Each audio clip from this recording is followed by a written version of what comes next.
Hi, I'm Cheri Fogarty, founder of Creating My Best Life and Habit Gratitude for Kids, where we show you how to get happier and more grateful children and be happier and more grateful yourself.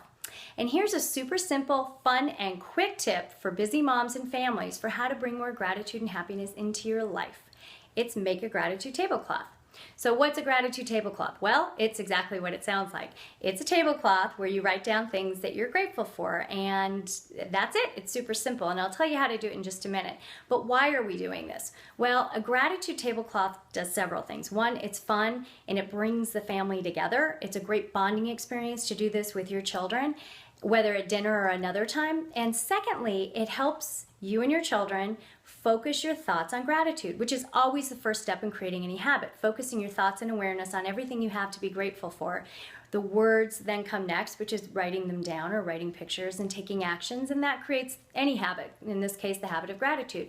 So the more things you can do along that line and the more focus you can put on your gratitude and happiness and things that you have to be grateful for and encourage your children to too, the more gratitude and happiness you bring into your life. So a gratitude tablecloth is just one super simple and fun tool to do just that.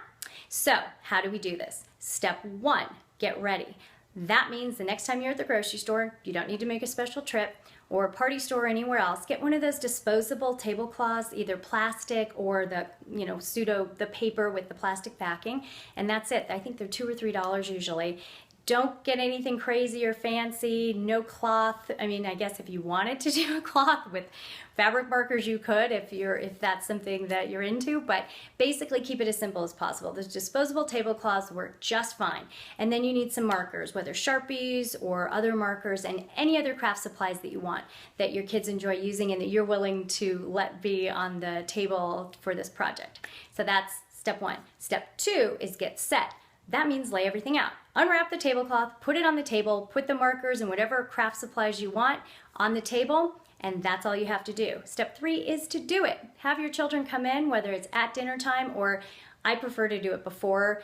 That way you can focus on it and then you can use a tablecloth to eat on, but this way there are no plates or anything in the way. Have everyone come in and write down things that they're grateful for. The sky's the limit. There's no number that they need to do. It can be anything. They can draw pictures. They can put pictures on, write down things that they're grateful for. You'll find it very funny when you start looking at some of the things that they write.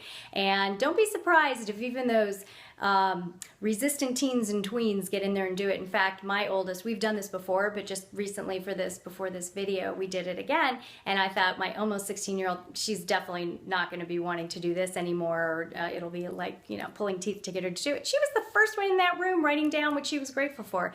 And of course, her number one thing was pasta. So she thought that was very funny. But anyway, you might be surprised that even the most resistant children actually have fun doing this. So it's a great bonding experience. It's a great thing to do together. And then feel free to eat on it afterwards. So step four is basically keep it going. You can keep the tablecloth on the table and let people keep adding to it. You can use it for a few nights, as much food as you want spilled on it, it doesn't matter, and keep adding to it. Or you can put it up on a wall as a great family mural. That's something that's fun to do, and again, people can keep adding to it, and it reminds the whole family of all of the many things that you have to be grateful for. And then something that's fun, you can put this in storage or whatever, but it might be fairly big. So what I do, or what I did, is I took a picture of it, or several different pictures, and then you can put it, have it printed at Shutterfly or any place that prints pictures, and put it in a frame, maybe an 8x10, 11x14, 5x7, whatever, and keep it as a family keepsake to remind you of all the things you're grateful for. And if you do more gratitude tablecloths in the future, keep adding pictures. It'll be a great memory for everybody. Or you can take snapshots of different parts of it and make a little collage. So that's something super fun. But even having just a picture, putting it as a screensaver, or just having it on your phone, or having it in the house somewhere for the kids to remember the gratitude exercise when you're tired of the gratitude tablecloth, or there's too much food on it, which happened in our house after a few days, that would be great. So that's it. I hope this tip has served you. I hope that you'll do it, because remember, knowing it and doing it are two very different things. Common sense isn't always common practice, and while this sounds super simple, and it is, if you don't do it, you don't get the benefit of it. So I hope you'll do it this week or as soon as possible. And that's it. I hope this tip has served you, and now it's your turn. We'd love to hear from you in the comments below. Let us know what you think of this tip and how you're going to use it. And then after you've created your gratitude tablecloth, come back and let us know how it went. Was it fun? What worked? What creative ideas and tools did you use, and art supplies? And I've included some pictures of ours here, and we'd love to see pictures of yours too. And that's it. So thanks so much for being here, for being a mom, and for everything you do each and every day to be the best one you can be. And here's to all of us, creating a better world, one child and one family at a time, starting with our own. Thanks so much for watching, and I hope to see you soon.